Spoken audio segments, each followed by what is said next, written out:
Hello and welcome to Stretford Paddock. This is the news live from the studio, so hit the like button and get your comments in. We're going to be talking about this man, Jurrien Timber. We're also going to be talking a little bit about the latest on Frenkie De Jong. Gerard Romero has come out again in the last few hours talking about De Jong's future. The man who said this deal was 95% done has given us another update, and we'll get to that shortly. We're also going to be looking at Saša Kalajdžić of where's he from now? Stuttgart, I believe. Yeah, he's from Stuttgart. Bayern Munich want him. United want him. We'll get the latest on that from Sky. Germany as well. Like I said, get your likes in. Get your comments in as well. Danny in says, morning, Joe. Morning, Danny. Let's start off, as we mean to go on then, with some exciting news. And this is news surrounding... well, that man right there, Jurrien Timber. United have been linked with him. Ten Hag spoke about him the other day, saying that all the top clubs in Europe want him. And now we've got Dave McDonald from the Mirror, talking about this move, saying that United are pushing for this deal. Let me just get this up here.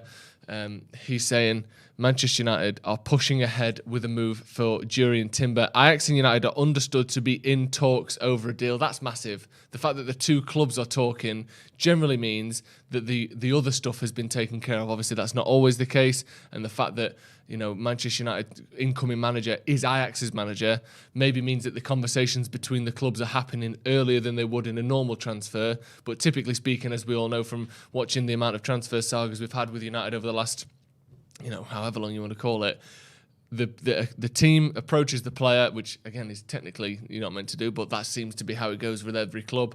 You know, personal terms are agreed. You find out whether the player wants to join the club, and then you go to the player's club and discuss a fee and finalise those details. So the idea that Ajax and United are understood to be in talks over a deal suggests to me that the player is up for it. Obviously, he knows Ten Hag.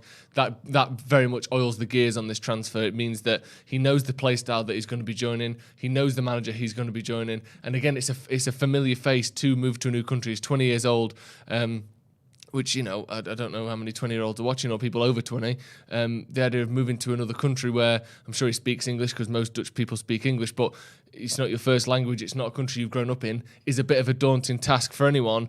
I think having someone there that's a sort of a figure that you can look up to in the manager that you know and trust and believe is a great manager, that is a huge head start for any player joining a new club. And I think, you know, if I was thinking about myself, I would rather go to a club with a manager I knew and knew that liked me than one where I don't know anything, I don't know what's going on.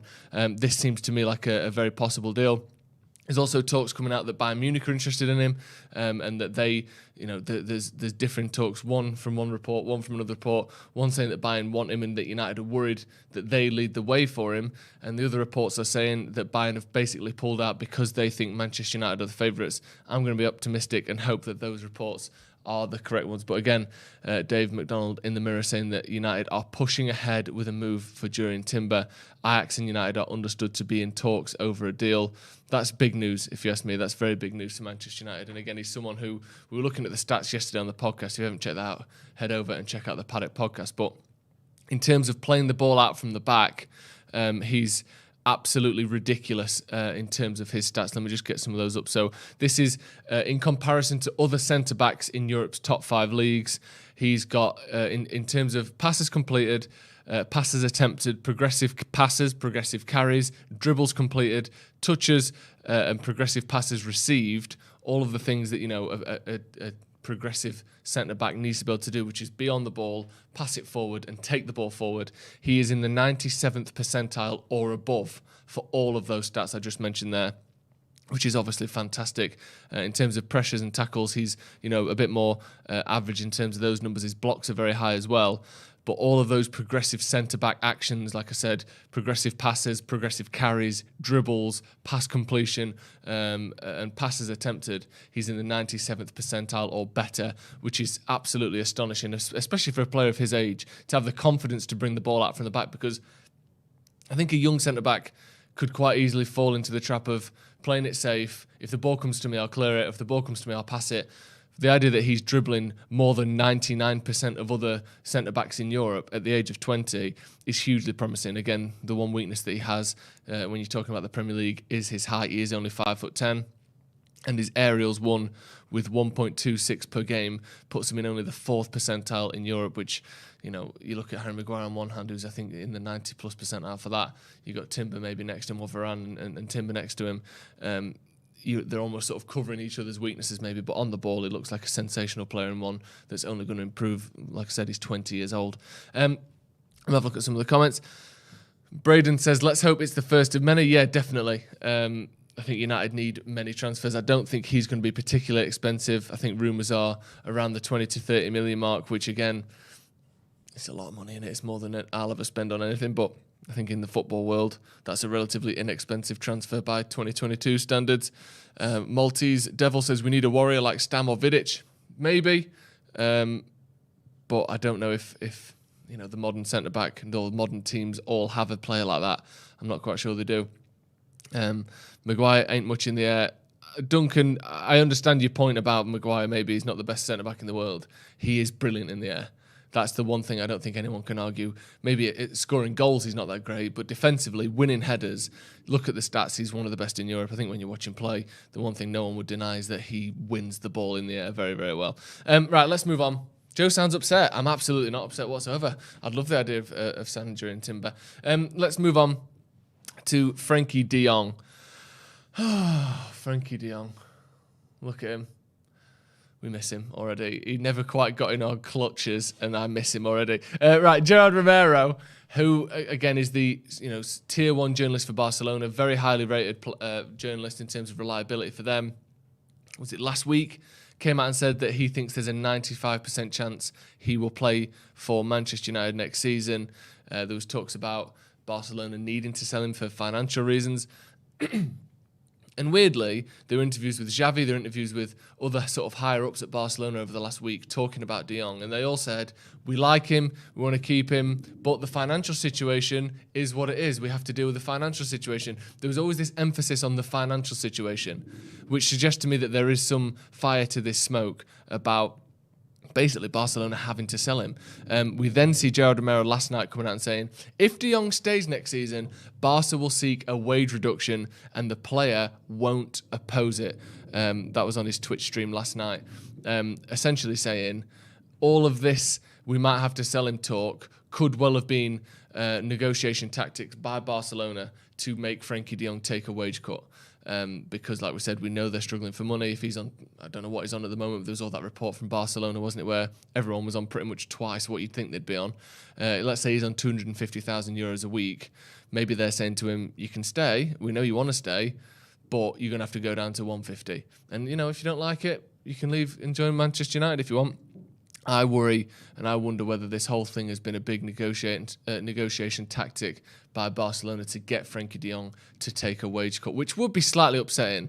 And I say slightly because the idea of losing out on a player of his quality at Manchester United is more than slightly upsetting to me. It's a big blow actually, because he's the sort of player to replace Paul Pogba. I think he's closer to Pogba than he is to any other signing we've been linked with. He would come in and replace Paul Pogba quite comfortably. However, the reason I think it's only slightly upsetting that we may not be getting him is because he clearly doesn't want to join Manchester United. Look at the players over the last few years that have joined United but kind of didn't want to. I mean, Di Maria is the obvious standout one. I think you could make the argument for Paul Pogba, to be honest, but certainly Di Maria. We got him. He was a brilliant player. He was the man of the match in the Champions League final that Real Madrid won about 6 weeks before we signed him, and it never quite worked out. And I think not every single player at a club has to be desperate to play for that club, has to be a fan, a boyhood fan of the club they're playing for, obviously.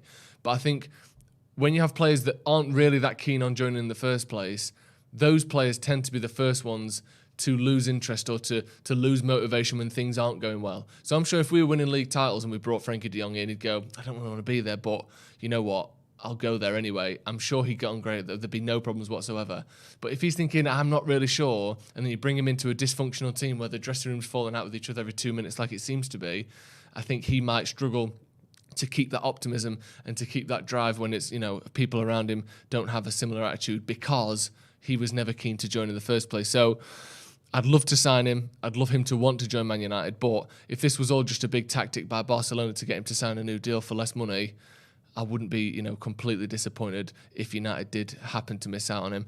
Darren Cox says, is De Jong physical enough for the Premier League midfield?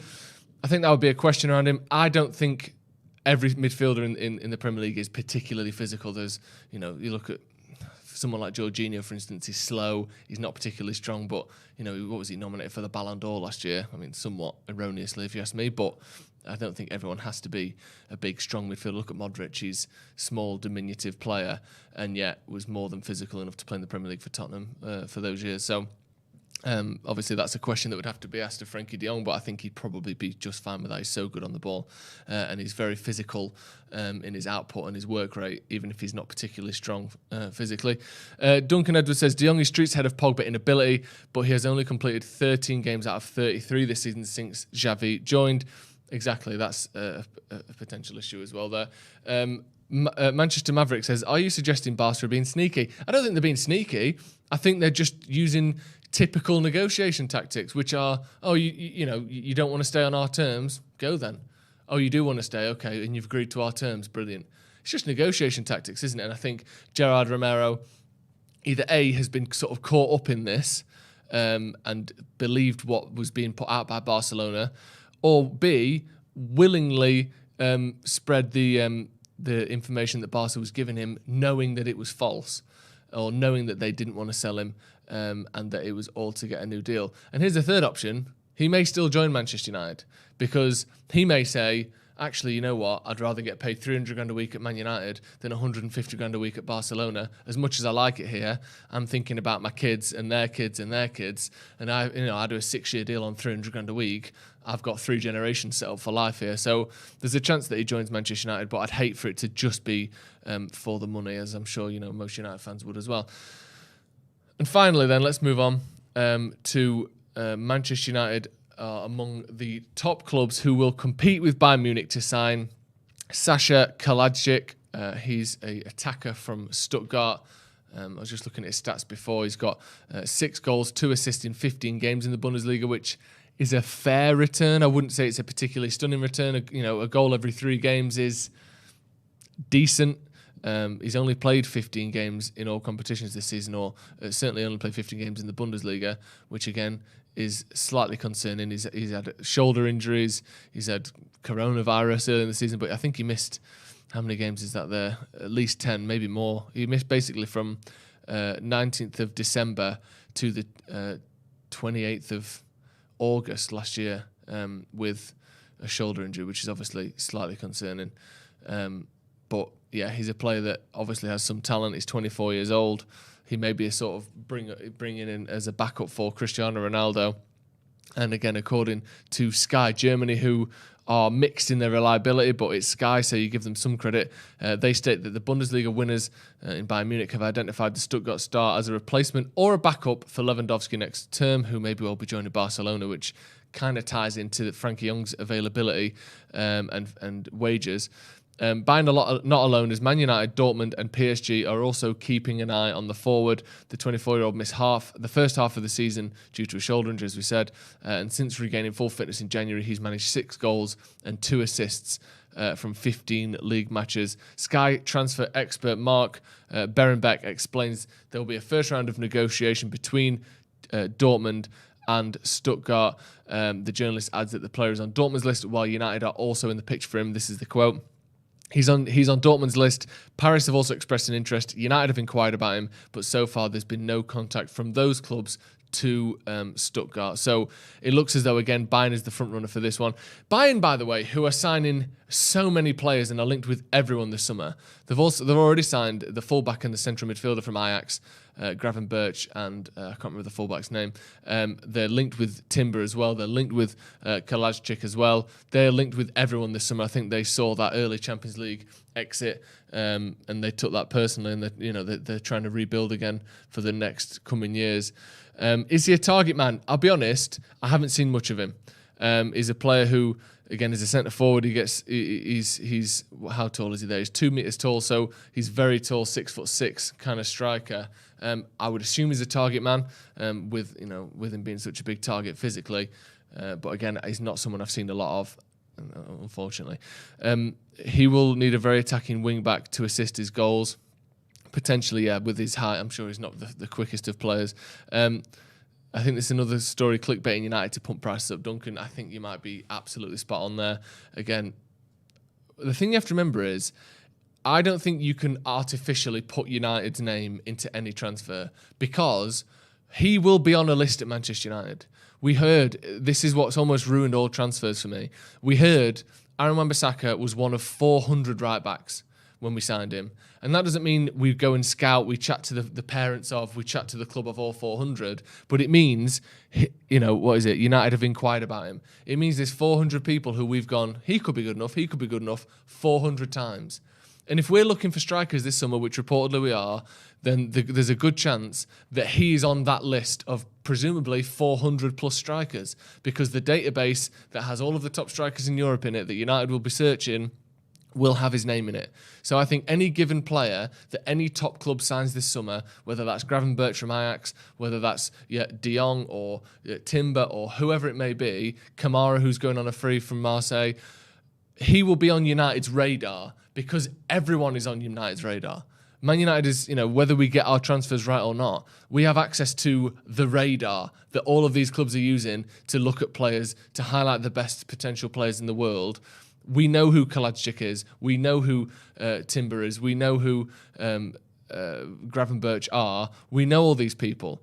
So whilst I think United's name is probably being put in there somewhat artificially, he is probably on a list somewhere at Manchester United. He may be 400th on that list, but United, I'm sure, are monitoring or keeping an eye on, you know, pretty much every transfer that takes place this summer, because that's how big clubs work. Right, that's going to be all from me this morning. As you see there, like the video, Manchester United and Ajax are underway with their talks for Jurrien Timber, according to Dave McDonald from The Mirror. Big update there from Disco Dave. Hit the like button, hit subscribe if you haven't already. Me and Stephen Howson will be back tonight talking about Ten Hag, the job he's got on his hands, exactly how he's going to do it at Manchester United. So make sure you stay tuned for that as well, and get your thoughts in on these transfers in the comments below. And we'll see you in a bit.